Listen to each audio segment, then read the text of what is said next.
Here's a certain kind of person who walks into a room and before anything has even happened already feels like they're slightly in the way. They'll pause in a doorway to let someone pass, someone who wasn't even rushing, and say sorry. They'll receive a compliment and immediately explain it away, redirect it, dismantle it before it can fully land. They'll disagree with something in a meeting or a conversation, and then spend the next few minutes softening what they said, qualifying it, checking the other person's face to see whether having a different opinion was acceptable. Not because they don't believe what they said, not because they're spineless, but because the act of existing, of taking up space, of having a different thought, it all carries this quiet, low-level sense of having done something that needs to be corrected. They apologize when they can't make plans.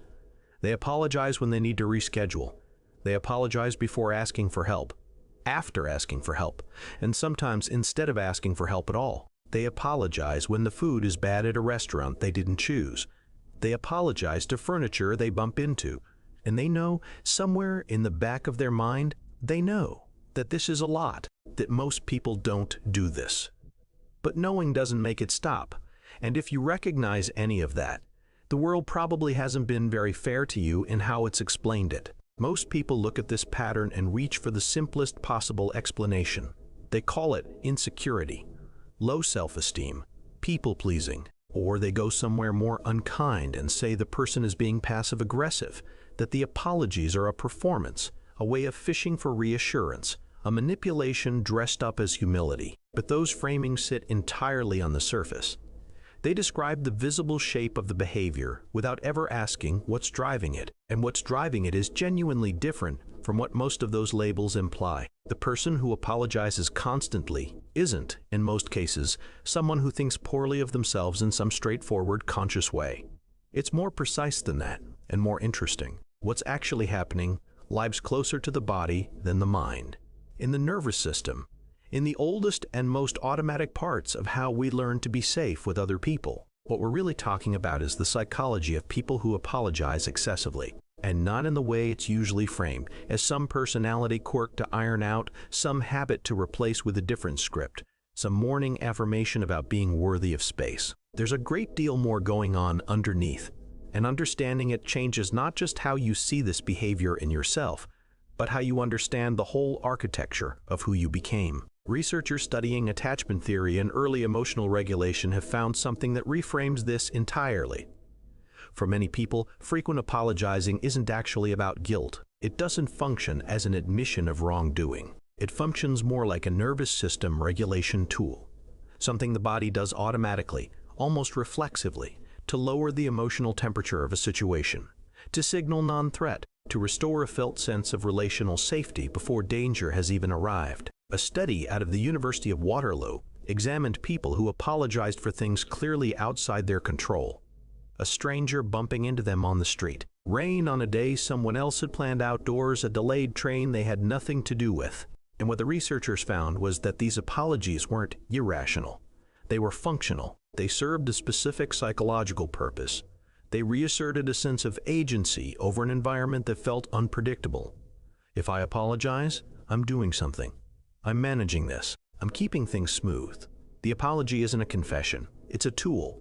And like most tools, it was learned somewhere, for a specific reason, in a context where it worked. Other research in the field of interpersonal neurobiology, particularly work developed by psychiatrist Dan Siegel, points to how early relational experiences literally shape the neural pathways we use to regulate emotion in adulthood. When certain responses, like apologizing, shrinking, softening, are repeatedly paired with a reduction in threat or an increase in felt safety, those responses become encoded. They become the first thing the nervous system reaches for, not a decision, a habit carved into biology. For many people, that encoding happened in childhood. And again, it's worth being specific here, because the word childhood in this kind of conversation often conjures images of dramatic or obvious harm. That's not always the story. Often the environment wasn't abusive in any clear or nameable way. It was simply uncertain. A parent whose emotional state was hard to read. Warm one hour, withdrawn the next. Irritable in ways that didn't obviously connect to anything the child had done. A home where the adult's moods felt large and the child's job, unspoken but understood, was to not make things worse. A family system where keeping the peace wasn't just nice, it was how you stayed emotionally safe. In those environments, children develop an exquisite sensitivity to the emotional states of the people around them. They learn to scan, they learn to read microsignals. A shift in posture, a change in someone's breathing, a certain quality of silence, before those signals have even fully formed. And they learn that their own behavior has the power to affect the temperature of a room. That if they can be smaller, quieter, more agreeable, more apologetic, if they can take up less space before they're asked to, they can sometimes prevent something bad from happening. That's not weakness. Let's be very clear about that. That is a child doing something extraordinarily sophisticated under conditions they didn't choose. The nervous system adapted. It observed the environment, identified a pattern, and built a response that reduced threat and increased safety. The apology, the monitoring, the preemptive softening of everything, that's not a flaw in the person. It's evidence of intelligence applied, under pressure, to a difficult situation. And it's worth saying directly, there is no hierarchy of nervous system adaptations. The person who moves through the world with an unquestioned sense of entitlement to their presence isn't more psychologically advanced. They were, in most cases, simply raised in an environment where their presence was consistently welcomed and their needs were reliably met. They got a different set of experiences, not a superior character. This isn't a competition. It's just different maps, built for different territories. But here's where it starts to get genuinely interesting, and where the picture gets more complicated in ways that matter. The thing that makes this pattern worth understanding isn't only its origin, it's the paradox that lives inside it.